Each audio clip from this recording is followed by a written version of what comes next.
Hello friends, welcome to our channel. It's my world Surya. അപ്പോൾ നമ്മൾ ഇന്ന് ചെയ്യാൻ പോകുന്നത് ഫോം ഷീറ്റിൽ റോസ് ഫ്ലവറാണ്. അതിനായിട്ട് ഒരു പേപ്പർ ഇങ്ങനെ മടക്കി അതിൽ നമ്മൾ പെറ്റൽസിൻ്റെ ഷേപ്പിൽ കട്ട് ചെയ്തെടുത്തതിന് ശേഷം അത് ഫോം ഷീറ്റിൽ വെച്ചിട്ട് ട്രേസ് ചെയ്തെടുക്കുക. പെൻസിൽ വെച്ചോ ടൂത്ത് പിക്ക് വെച്ചോ ട്രേസ് ചെയ്യാം. അതിന് ശേഷം അതിനെ നമ്മൾ പെറ്റൽസിൻ്റെ ഷേപ്പിൽ കട്ട് ചെയ്തെടുക്കുക. അപ്പോൾ നമ്മുടെ പെറ്റൽസ് റെഡി ആയിട്ടുണ്ട്. ഇനി നമുക്ക് വേണ്ടത് ലിപ്സാണ്. അതേ പേപ്പർ തന്നെ നമ്മൾ ലിപ്സിൻ്റെ ഷേപ്പിൽ മടക്കി കട്ട് ചെയ്തെടുത്തതിന് ശേഷം പച്ച ഫോം ഷീറ്റിൽ ട്രേസ് ചെയ്തെടുത്തിട്ടുണ്ട്. അതിന് ശേഷം കട്ട് ചെയ്ത് നമ്മുടെ ലിപ്സ് റെഡിയായി. ഈ ലിപ്സ് എന്ന് പറയുന്നത് പൂവിൻ്റെ അടിഭാഗത്ത് വരത്തില്ലേ, അതിന് വേണ്ടിയുള്ളതാണ്. ലിപ്സ് എന്ന് പറയാൻ പറ്റത്തില്ല ആ സംഭവം. അതിന് ശേഷം ഇനി നമ്മുടെ നോർമൽ ലിപ്സ് ഉണ്ടല്ലോ, അതും കൂടി കട്ട് ചെയ്തെടുക്കണം. അതിനായിട്ട് ഇങ്ങനെ ഷേപ്പ് വരച്ചിട്ട് കട്ട് ചെയ്തെടുത്തിട്ടുണ്ട്. അപ്പം എന്നിട്ട് നമ്മൾ ആ ലീവ്സിലൊന്ന് ഡീറ്റെയിൽഡായിട്ട് ചെറിയ എന്താ പറയുക, അതിൽ ചെറിയ വരയില്ലേ, അതിട്ട് കൊടുക്കുക. അതിന് ശേഷം ഈ പൂവിൻ്റെ അടിയിൽ വെക്കാനുള്ള ഇതിൻ്റെ എല്ലാ സൈഡും വരയിട്ട ഭാഗത്തെല്ലാം ചെറുതായിട്ടൊന്ന് കട്ട് ചെയ്ത് കൊടുക്കുക.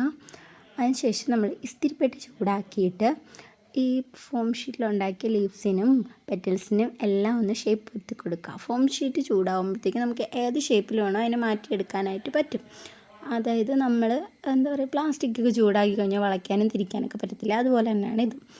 അപ്പം പെറ്റൽസിനൊക്കെ ഒരു പ്രത്യേക ഷേപ്പുണ്ട്. ആ ഷേപ്പിൽ ഒന്ന് വളച്ചു കൊടുക്കുക. അതിനാണ് നമ്മൾ ചൂടാക്കുന്നത്. ഓക്കെ, അതിന് ശേഷം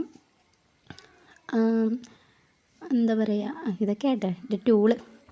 ഇത് മറ്റേ മുഖക്കുരുവൊക്കെ കുത്തിപ്പൊട്ടിക്കുന്ന സംഭവമാണ്. അതാണ് എന്തുകൊണ്ടോ യൂസ് ചെയ്യുക. അതിന് ശേഷം നമ്മളൊരു ഈർക്കിലെടുത്തിട്ട് ചിലവ് ചുരുക്കാൻ വേണ്ടി ചെയ്തത്. ആ ഈർക്കിൽ വേറെ കമ്പിയൊക്കെ മേടിക്കാൻ കിട്ടും, ഈർക്കില്ല ചെയ്തത്.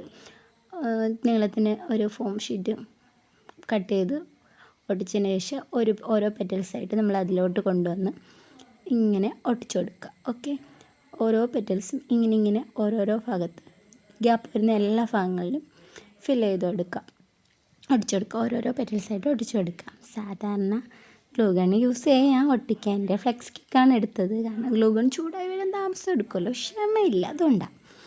അപ്പം ഇങ്ങനെ ഒട്ടിച്ചതിന് ശേഷം ഇനി നമ്മൾ ലീവ്സ് വയ്ക്കണം. അപ്പോൾ അതിൽ പൂവിൻ്റെ അടിയിൽ വരുന്ന ഒരു ലീവ്സില്ലേ, അതാണ് നമ്മൾ ആദ്യം ഒട്ടിക്കാൻ പോകുന്നത്. അപ്പോൾ അതിനായിട്ട് ആ ലീവ്സ് എടുത്തിട്ട് പെറ്റൽസ് ഒട്ടിച്ച് കഴിഞ്ഞിട്ടല്ലേ ലീവ്സ് ഒട്ടിക്കേണ്ട ആവശ്യമുള്ളൂ. അപ്പോൾ ലീവ്സ് ഒട്ടിച്ചു. അതിനുശേഷം നമ്മുടെ നോർമൽ ലീവ്സ് ഉണ്ടല്ലോ, അത് നമ്മളിങ്ങനെ കെട്ട് കമ്പി എടുത്തിട്ട് അതിൽ നമ്മുടെ ഫ്ലവർ ടേപ്പ്, ഗ്രീൻ ടേപ്പ് എന്നൊക്കെ പറയുന്ന സംഭവം ഉണ്ടല്ലോ, അത് ഒട്ടിച്ചെടുക്കുക. ഒട്ടിച്ചെടുത്തതിന് ശേഷം ആ ലീവ്സിലെല്ലാം ഒട്ടിച്ചെടുക്കുക. ഇങ്ങനെ, അതായത് ഫ്ലവറിൻ്റെ ലീവ്സ് കണ്ടിട്ടുണ്ടാവില്ലേ, മൂന്നെണ്ണം വെച്ചായിരിക്കുന്നത്, അങ്ങനെ ഒന്ന് ഒട്ടിച്ചെടുക്കുക.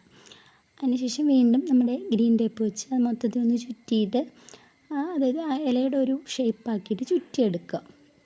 എന്നിട്ട് നമ്മുടെ പൂവായിട്ട് ഇതൊന്ന് ഫിക്സ് ചെയ്ത് കൊടുക്കുക. പൂവിൻ്റെ തണ്ടിലും വേണമല്ലോ ടേപ്പ്, അതായി ഒട്ടിച്ചത് കേട്ടോ.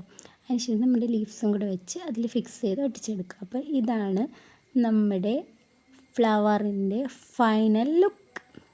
ഇതാണ് നമ്മുടെ ഫ്ലവറിൻ്റെ ഫൈനൽ ലുക്ക്. ഇഷ്ടമായെങ്കിൽ കമൻറ്റ് ചെയ്യുക. Thank you.